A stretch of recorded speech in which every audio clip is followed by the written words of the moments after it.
The Deuteronomy. The Deuteronomy means second law. It was so named because this law is recorded in the Bible after all the laws found in the books of Leviticus and Numbers. Nevertheless, it was partly written before those books. It was the first attempt at unifying commands and customs in order to give Israel the law in which it would find life.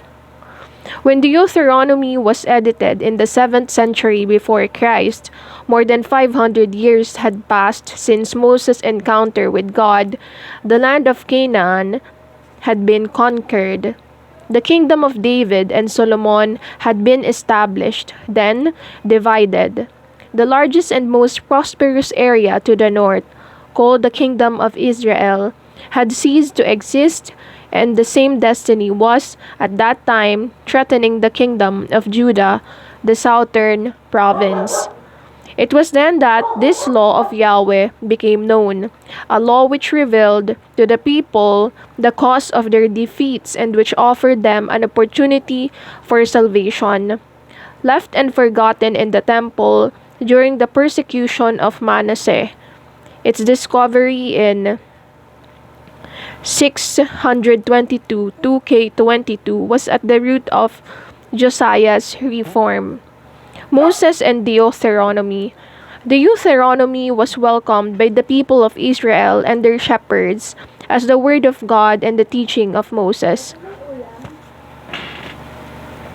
As happens in other books of the Bible, the authors of the Deuteronomy place on the lips of Moses the very discourses they themselves wanted to address to their people.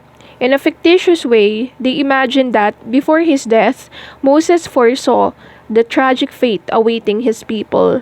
They attribute to Moses the warnings and the laws which could still save Israel. The Deuteronomy, in fact, uses the preaching of the prophets concerning justice and love. It is the first effort ever made in the world to establish a responsible and fraternal society. Love of God and the Promised Land. Moses had ordered the conquest of the land of Canaan. The Deuteronomy says that since this land is a gift from God, Israel must obey the law in order to keep the land. Moses had spoken only of serving God. The Deuteronomy now makes known the great laws of the love of God. God is the one who loves first. God does not give his love indiscriminately to everyone, but loves especially those whom he chooses to serve him. The Deuteronomy chapter 7 verse 6 to 8, and the proof that he has chosen Israel is found in the supernatural interventions of God in their favor.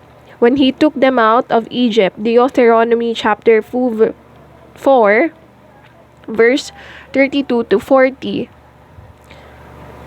Israel must correspond, or not correspond, but Israel must respond to God with love from the heart, which was not found in the Ten Commandments. See Deuteronomy chapter 6, verse 1 to 9.